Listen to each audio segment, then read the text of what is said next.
People have been trying to predict the stock market for years, making algorithms, studying years of stock data, going through each and every statistic that could possibly predict the direction of where the market is going to go next. But what if I told you there was an easy way to see when the market is losing momentum and know when there's a high probability it's about to reverse in the opposite direction? A strategy so simple even your dog could do it. Well, I found one, and it works pretty damn good. To first understand this strategy, we first have to dig deep and understand the trend of the chart.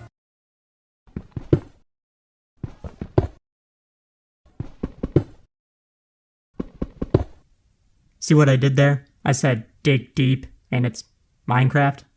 God, I spent way too much time on this. You should be constantly asking yourself, what is the trend most likely to do next? To do that, I give myself 3 options. Is the trend most likely to continue heading in the direction it's going? Is it more likely to end and start consolidating? Or does it look like it's about to reverse? Now, you may be saying to yourself, how the should I know? So as an example, we'll be using this chart. Now, when looking at this chart, I'm sure most of you are thinking, yeah, that's just a normal downtrend. Now, while it is a downtrend and it's making lower lows, you have to look at it more closely. What I see are 3 drops within the downtrend. If we measure each one of these drops, we can clearly see the drops are slowly getting smaller in size, meaning that the downtrend is losing its momentum. So we now clearly see that the downtrend is slowing down. But how do we find the point of where this downtrend is most likely to reverse and change to an uptrend? The answer? Divergence. Divergence is basically when the price of a market is heading one direction, but an indicator is heading the opposite direction. Divergence can warn when the trend is weakening, and in some cases may lead to price changing direction. In order to see if divergence is happening, we first have to add an indicator to our chart. Now, there are many different indicators that can measure divergence. As long as it's a momentum indicator, you're good. For this example, we'll be using, drumroll please, RSI.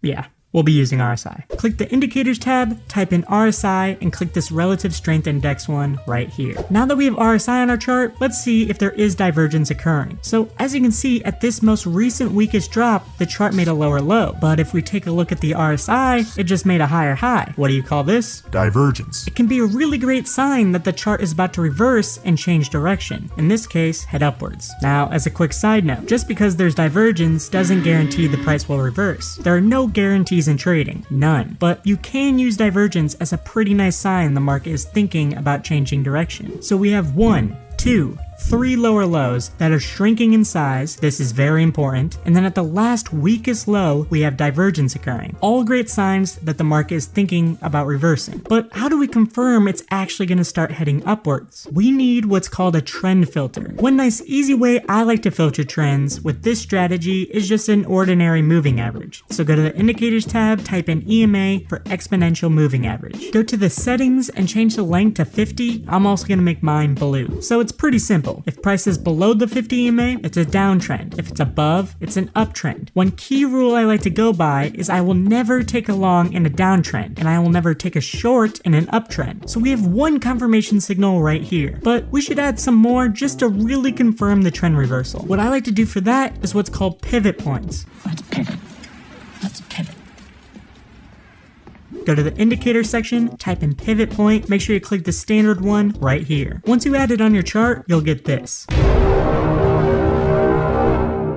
I know, it's pretty ugly. Let's clean it up a bit. Go to the settings of the indicator. You're going to want to change the pivot time frame to daily, then uncheck all these boxes besides P. Then you'll be left with one pivot point line per day. It's kind of the same as the exponential moving average. If price is below the pivot point, don't even think about going long. If it's above, don't think about going short. Then finally, for the icing on the cake, we have this level right here, where price used it as a support and is now using it as a resistance. So we now have 3 key factors in this area: the 50 exponential moving average, the pivot point, and this resistance level. And what's even better is all 3 of these points are pretty close together. The closer they are together, the better. So we can confirm the reversal is happening if price passes all 3 of these points. Once that happens, we can enter a trade confidently and take advantage of the reversal. Now watch what happens. Price ends up breaking the 50 EMA and the resistance level we drew earlier, but it hasn't quite broke the pivot point yet. So we wait and be patient. A few more candles go by and it actually uses the the pivot point as a resistance. The next day comes, and since we're using daily pivots, a new pivot was made, and it was made below the price. So price has now passed all 3 of our checkpoints, which gives us the confirmation that price is starting the trend upwards. So we enter a trade. I set my stop loss here. If you want to learn more about placing stop losses and how to choose where to put them, I'll leave a link in the description to a video I made about how to place better stop losses. Watch that after this if you need some more help choosing when to place your stop loss. So by this point, we are in the trade. We have our stop loss placed, and we watch to see what the market does next. Just as planned, price ends up trending upwards. Then it retests the 50 EMA and the next pivot point. Now this is a very key area. If price would break downwards through these levels, we would exit our position, as that means the trend is now in a downtrend. But as long as the pivot point and EMA are holding, and as long as the price is above these points, we hold.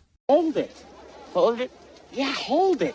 But let's see what it does. It then ends up bouncing off these points and makes a huge upwards movement, which is great for us because that means more profit. So at this point, you can take some profit off the table and sell 25 or 50% of your shares, or keep holding your position. It really depends on your risk tolerance and what type of trader you are. But then look what happens. It starts getting a little weaker. How can we tell? Well, it's making lower highs, which is never a good sign. On top of that, the price is now below the 50 EMA, and it's tested the pivot point twice now, which is usually not a good signal. Then price starts consolidating and moving sideways. So at this point, you could start thinking about exiting the trade, since it's giving a lot of signs of weakness and it's starting to move sideways. But if you're one of those biker dude risky traders, there's still a slight glimmer of hope though, as price is still above the pivot point. We then watch what the chart does next, and the next day comes around and a new pivot point is made, and it was made above the price. We are suddenly below the pivot. Oh my God! Okay, it's happening. Everybody stay calm. What's the procedure, everyone? What's the procedure? Stay calm! So now that the pivot is above the price, the situation has changed completely. All of these are signs that the market is about to head downwards. Then just as an extra tip the market is slowing down, the price tests the pivot point and gets rejected. So by now, we are definitely out of the trade. And look what happens, the market falls. But as you can see, we got a really nice profit. And what's even better is that we really mitigated our risk with all the confirmed signals and, in general, entered a very confirmed trade. You can get a lot more advanced with this trading strategy by adding volume, chart patterns, level 2 data, other indicators, and so many other trading tactics. Hopefully this video helped you out, and like I said, if you want some help placing better stop losses, watch this video, it'll really help you out. Thanks for watching, and I'll see you guys next time.